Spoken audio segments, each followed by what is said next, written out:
All right, let's talk about what hunting a CWD positive deer in Montana looks like for a Washington resident. Hi, my name is Jeff Holbrook. I was raised in southern Idaho with my brother, with my mom and dad, and we grew up hunting and fishing in southern Idaho with my dad. And now I hunt in Montana with my brother, and I've been doing it for about 10 years, and we do that as a great way to spend time with each other. This video is me giving my experience with hunting in a CWD area, in an evolving area, as a non-resident. I'm not really giving information about the regulations. I'm not giving opinions about them either. Mostly just kind of stating, again, my experience. This video is not a how-to. Do not use it as your guidebook. It's not a super great information source, and because I don't want it to ever be the misinformation source. Again, I'm telling my experience. I'm not really interested in any like is CWD real arguments, but you know, internet do what internet do. At Very Serious Hunting, we follow the science. The state of the science is what I followed in 2024. All right, so what is CWD? I'm just going to read it because it's long and kind of wordy. According to the CDC, chronic wasting disease, or CWD, is a prion disease that affects elk, deer, reindeer, sika deer, and moose. It has been found in some areas of North America, including Canada, United States, Norway, and South Korea. It may take over a year before an infected animal develops symptoms, which can include dramatic weight loss, wasting, stumbling, listlessness, and other neurological symptoms. CWD can affect animals of all ages, and some infected animals may die without ever developing the disease. CWD is fatal to animals, and there are no vaccines or treatments, and we all know that trying to vaccinate or treat a wild animal is kind of hard and not really a thing, especially in the numbers. To date, there have been no reported cases of CWD infection in people. Also, people have definitely been eating CWD deer. There are still definitely no human reported conditions, but brain diseases do what brain diseases do. Similar to mad cow that did jump to people. So you need to be thinking about, is that going to be a thing? Is it going to? Mad cow didn't for a while, and then it did. How you manage it personally is up to you. Each state is doing its own thing to prevent the spread, and believe me, you do not want this running rampant in your deer herds. The common management strategies are aggressive harvesting and baiting bans, though, to kind of slow the spread of deer coming in and out, and the contact at baiting sites. I don't recommend breaking any laws. Follow your local regs always. The CDC, however, does not recommend eating CWD positive deer, just out of caution. So I moved to Washington in about 2008, and it took me a few years to get back into hunting. After an unsuccessful 2013 trip solo, I didn't really know what I was doing, learning a whole new area, a whole new state. My brother invited me over to hunt where he had been successful in Montana for 2014. And we had a pretty good time. I got this deer, I got another doe. My brother got a deer, and he got his first elk, all in about 48 hours. So obviously everybody is going to be hooked and want to go back. So I went back again in 2016 and in 2018, and we started to hear a little bit more about it, but I mean, the hunting was still good, and so we weren't too worried about it, but we really hunted without concern in 16 and 18. So 2020 was the turning point. My brother got rejected at the processor for not having a test. He didn't have a test result. We were starting to see less and less deer due to EHD and blue tongue hit pretty hard, but so does so did the CWD and the CWD management in the area. They were all starting to take its toll.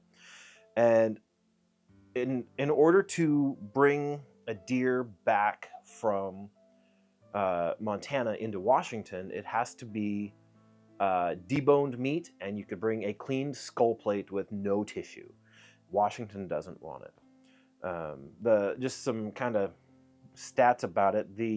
We all know as hunters that the bucks are the ones who are traveling further, especially during rut, and they're the ones who are 84% positive because they're going from this little group to that little group to that little group, or in the case of the mule deer, that's herd. So again, 2020 was the turning point. I don't have antlers to show. They were just little nubbins, but we had a great time. But I'll tell you, 2020 was the turning point for us in CWD. All right, so in 2023, in January, I went over to go ice fishing with my brother and my parents and my whole family. And I noticed that there was still 2022 B tags that I could get that were any deer. Please come and shoot the deer in this unit. And so we thought about it, and we just weren't able to make it work with the schedule. But then I came back in the fall with my general deer license, and I shot, well, this little guy. Cute little buck, but following the science, because practice what you preach, I had him tested. I went to the place. Hunters are hunters, and we all showed up early thinking that we would be the first one, and instead we all jumped in line, and then we were the only people who showed up to the place the whole day. Pro tip, go eat breakfast, maybe lunch, and then show up to the testing site. So these glands here, they get swollen when you get sick. That's what they pull. And so they want you to bring in the neck, and they're going to slit right up the esophagus, and they're going to pull those glands out, and they kind of look like grapes. And that's what they test. It took about a week for the test results to come back as suspect. And the final results came back later. On hearing the final results, I knew I wasn't going to eat it. So I called Fish and Wildlife, because that's what you're supposed to do.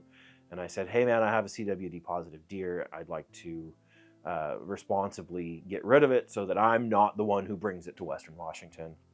And the person on the phone didn't know what to do. And I don't know if they did it on accident, but they hung up on me. So I went perusing around, and I found the instructions in the regs, and I emailed, and I got a call back from a fish and wildlife biologist, who then in turn had to call around to find an incinerator who would even take a diseased carcass, because frankly, standard fire won't kill it. It's something you gotta think about. If you're not gonna eat it, then you need to, if you're going to responsibly dispose of it, just think about what you're doing. And so I took it to Mill Creek and handed it to a biologist, and he took it away for disposal.